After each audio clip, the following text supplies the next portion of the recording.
నమస్తే, welcome to our channel. నేను సిరి. చంద్రబాబు నాయుడు గారి దగ్గర అంటే IAS officers, IPS officers queue కడుతున్నారు. ఎందుకు అంటే లోకేష్ బాబు మీద ఫిర్యాదులు చేయడానికి. అది కూడా ఎందుకంటే రెడ్ బుక్ వల్ల అంటే ఫిర్యాదు వెళ్ళడం జరిగింది. అయితే కొంతమంది ఏంటంటే తమ తప్పు తెలుసుకొని క్షమించండి అని అడిగినట్టు తెలుస్తుంది. కొంతమంది ఏమో చంద్రబాబు నాయుడు గారి అపాయింట్మెంట్ కోసం ఫేస్బుక్లో అపాయింట్మెంట్ అడుగుతున్నట్టు తెలుస్తుంది. ఇంకొంతమంది అయితే ప్రభుత్వం మారుతుందేమో అన్న దాంతో కూడా కలుస్తున్నట్టు తెలుస్తుంది. సో ఈ అంశాలని మనకి క్లుప్తంగా వివరించడానికి మనతో పాటు ఉన్నారు ప్రముఖ సీనియర్ జర్నలిస్ట్ దుర్గా కుమార్ గారు. నమస్కారం సార్. నమస్కారం మా సిరి, మన వీక్షకులకు కూడా నమస్కారం సార్. ఇప్పుడు చూస్తున్నట్టయితే మన చంద్రబాబు నాయుడు గారి దగ్గరికి చాలామంది ఐఏఎస్ ఐపీఎస్ ఆఫీసర్స్ క్యూ కడుతున్నారు అన్నట్టు మనకి వార్తలు వస్తున్నాయి. దానికి కారణం కూడా లోకేష్ గారు అని చెప్పేసి తెలుస్తుంది. సో దీన్ని మనం ఎలా చూడాలి? ఇది సిరి, లోకేష్ గారి కారణం అని మనం చెప్పడానికి ఏం లేదు.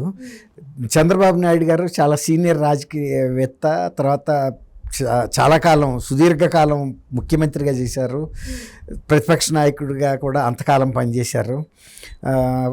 అధికారుల పట్ల చాలా ఆదరణతోనూ ప్రేమతో ఉండే మనిషి. ఆయన ఇప్పుడు కూడా అధికారుల్ని అవమానించినట్టు ఎప్పుడు కూడా ఫిర్యాదులు ఎక్కడా లేవు. ఆయన వాళ్ళ సేఫ్టీ కూడా చూసేవాళ్ళు. రాజశేఖర రెడ్డి గారి పరిపాలనలో అయినా ఐఏఎస్లు కొంతమంది అధికారులు జైలుకి వెళ్ళారు కొన్ని ప్రభుత్వం తీసుకున్న నిర్ణయాలకి వీళ్ళు మద్దతు ఇవ్వటం వలన. కానీ చంద్రబాబు నాయుడు గారి హయాంలో ఏ ప్రభుత్వ అధికారి కూడా అంత సుదీర్ఘకాలం పనిచేసినా కూడా వెళ్ళలా. అంటే వాళ్ళ క్షేమాన్ని ఆయన ఎంత దృష్టిలో పెట్టుకునేవాడు అనటానికి ఇది ఒక ఉదాహరణ మాత్రమే. ఎందుకంటే ఎప్పుడైనా రాజకీయ నాయకులు తమ పనులు త్వరగా చేయించుకోవాలనే ఉద్దేశం మీద, లేకపోతే తన అనుయాయులకు కానీ ప్రజలకి ఏదో ఒకటి మేలు చేస్తే మనకి గెలుపు బాగుంటుందనే ఉద్దేశం మీద నిబంధనలకు వ్యతిరేకంగా కూడా పనులు చేయమని ఒత్తిడి తెస్తారు. అనధికారులకి, రాజకీయ నాయకులకి అతను దాని వలన ఏ పరిణామాలు వస్తాయనేది వాళ్ళకి అనవసరం. వాళ్ళకి ఆ పని జరగటం ముఖ్యం.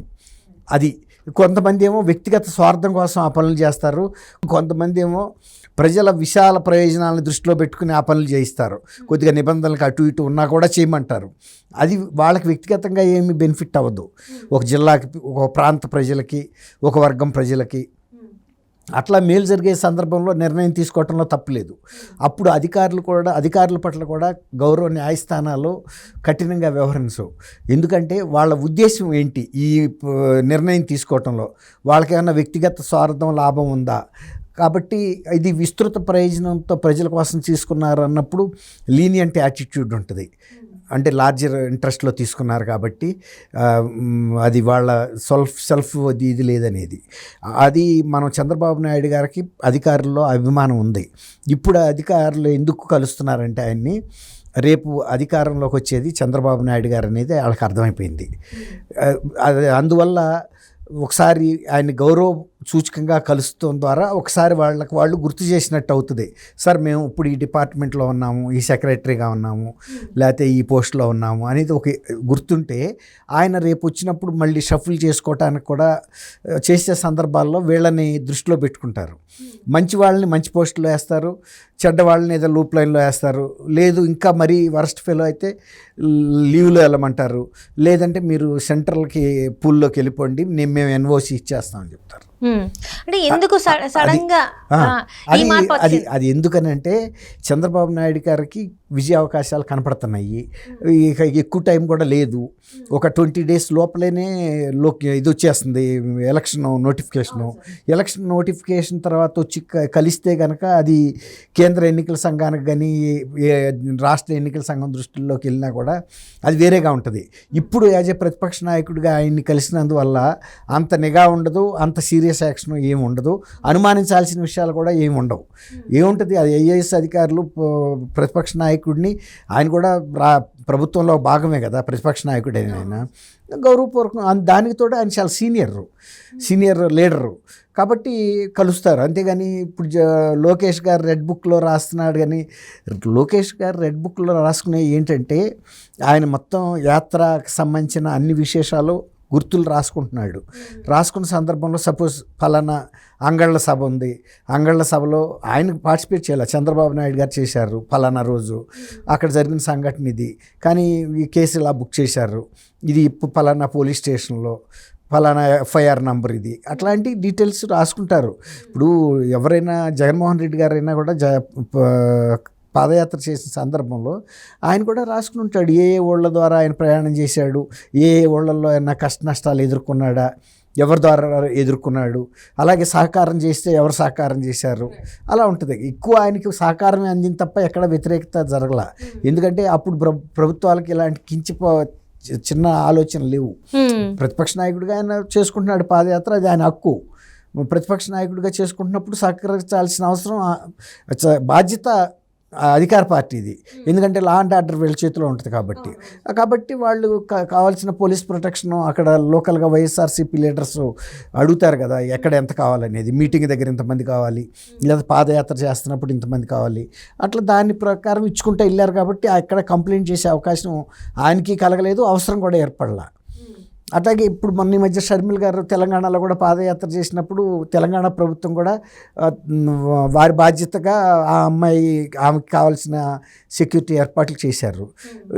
అందువల్ల ఈ రెడ్ బుక్ని బట్టి వచ్చి కలుస్తున్నారని, అట్లాగే కొంతమంది అధికారులు నిజంగా కూడా కొన్ని తప్పు నిర్ణయాలు తీసుకుని ఉండొచ్చు.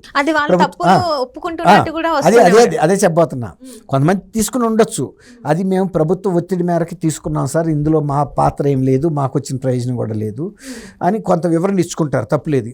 ఎందుకంటే రేపు ఇవన్నీ కూడా మళ్ళీ దర్యాప్తు రాబోతాయి.